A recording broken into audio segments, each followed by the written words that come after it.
سورہ فاتحہ کے تعلق سے کچھ باتیں بیان کی گئی۔ سورہ فاتحہ میں آیا امام تلاوت کرتا ہے، مقتدی نہیں کرتا، اس کی بھی وضاحت کی گئی۔ ابھی یہ کہ سورہ فاتحہ کی شان کیا ہے، اس کا مقام کیا ہے، اس کا اندازہ اس بات سے لگایا جا سکتا ہے کہ حضرت عبداللہ ابن عباس رضی اللہ تعالی عنہما یہ بیان فرماتے ہیں کہ ایک بار حضرت جبرائیل علیہ السلام حضور صلی اللہ علیہ وسلم کی بارگاہ عالیہ میں حاضر تھے۔ اچانک ایک آواز آئی اور یہ آواز ایسی تھی جیسے دروازہ کھل رہا ہو۔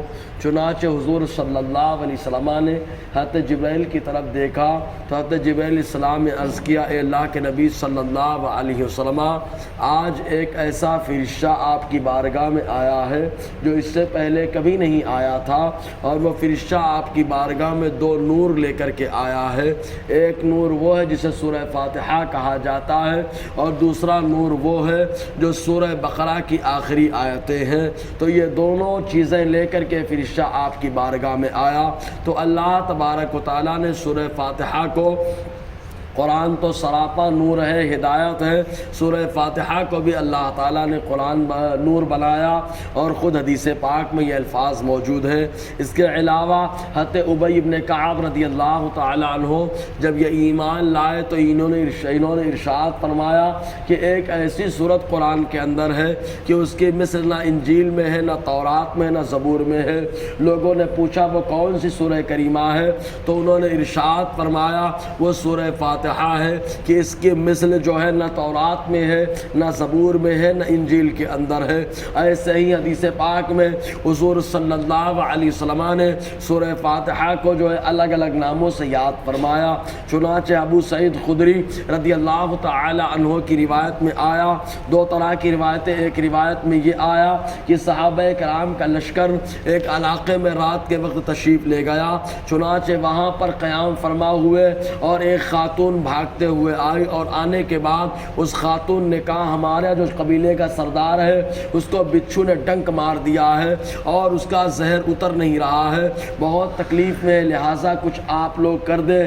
چنانچہ ابو سعید خدری رضی اللہ تعالیٰ عنہ ارشاد فرماتے ہیں کہ ان کو لایا گیا، اور لانے کے بعد میں نے اس کو جو ہے کچھ پڑھ کر کے دم کر دیا۔ چنانچہ وہ اس آدمی جو بچھو کے ڈنک کے مارنے کی وجہ سے زہر آلود تھا، پریشان تھا، جب میں نے دم کر دیا اس کو سکون مل گیا، اور اس کے بعد انعام کے طور پر کچھ بکریاں ملی ایک روایت کے مطابق۔ چنانچہ وہ بکریاں لے کر آقا کی بارگاہ میں آیا تو حضور نے ارشاد فرمایا یہ بتاؤ تم نے کیا کیا، تو حضور صلی اللہ علیہ وسلم کی بارگاہ میں ساری باتیں رکھی تو حضور نے ارشاد فرمایا ایسے دور میں جب لوگ باطل اور ناحق جو ہے رقیہ اور جھاڑ پھونک کرتے ہیں، تم کو اللہ تعالیٰ نے حق جھاڑ پھوڑ کی توفیق عطا فرمائی، اور حضور نے پسند فرمایا، اور اس کے بعد ارشاد فرمایا بکریاں آپس میں تقسیم کر لو۔ لیکن حضور نے فرمایا پڑھا کیا تھا؟ انہوں نے عرض کیا اللہ کے نبی صلی اللہ علیہ وسلم سورہ فاتحہ کی تلاوت کی تھی اور دم کر دیا، اس کی وجہ سے بچھو کا زہر ختم ہو گیا۔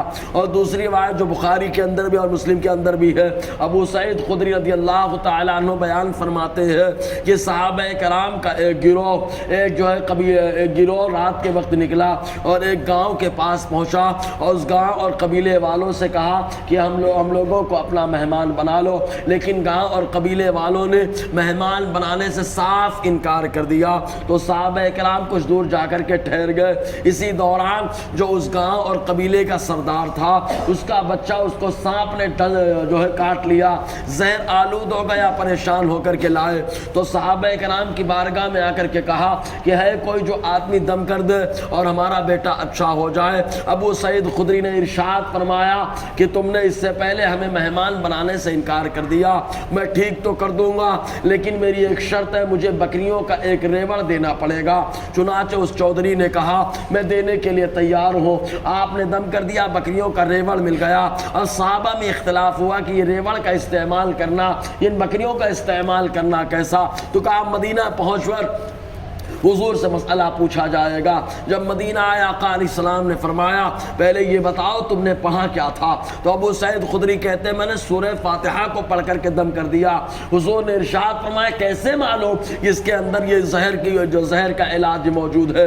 انہوں نے کہا کہ آپ نے خود فرمایا اللہ تعالیٰ نے اس کے اندر ہر بیماری سے شفا عطا فرما دیا ہے۔ تو حضور نے پسند فرمایا اور فرمایا بکریاں آپس میں تقسیم کر لو، بانٹ لو۔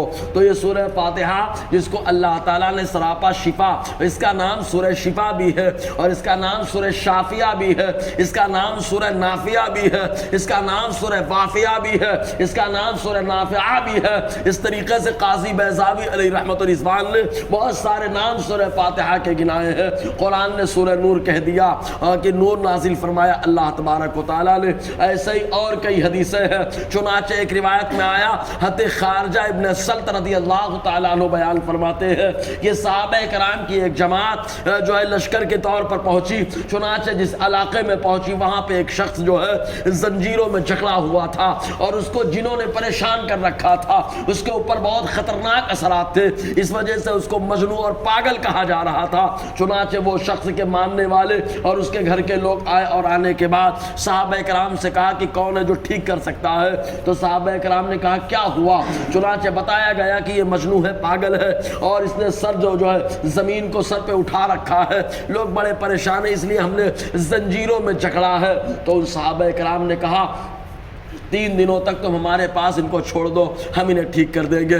چنانچہ 3 دنوں تک پڑھ کر کے دم کیا، صبح و شام دم کرتے رہے، حتیٰ کہ پہلے دن دم کیا تو کافی آرام، دوسرے دن دم کیا کافی آرام، اور تیسرے دن جب صبح و شام دم کیا تو آیا تھا زنجیروں میں چکڑا تھا، بالکل تندرست اور توانا ہو کر، صحت و تندرست ہو کر کے روانہ ہو گیا۔ آقا کی بارگاہ میں جب پہنچے تو وہاں پر آیا کچھ لوگوں نے بکریاں تحفے میں دی۔ حضور صلی اللہ علیہ وسلم نے تب فرمایا آج کے دور میں جو لوگ غلط طریقے سے ناحق جو ہے جھاڑ پھونک کرتے ہیں، اللہ تعالیٰ نے تم کو حق جھاڑ پھونک کرنے کی توفیق عطا فرمائے۔ ارشاد فرمایا کیا پڑھے تھے؟ کہا سورہ فاتحہ پڑھ کر کے دم کیا تھا۔ تو سورہ فاتحہ کے اندر اللہ تبارک و تعالیٰ نے بہت سارے کمال اور بہت ساری باتیں رکھی ہیں۔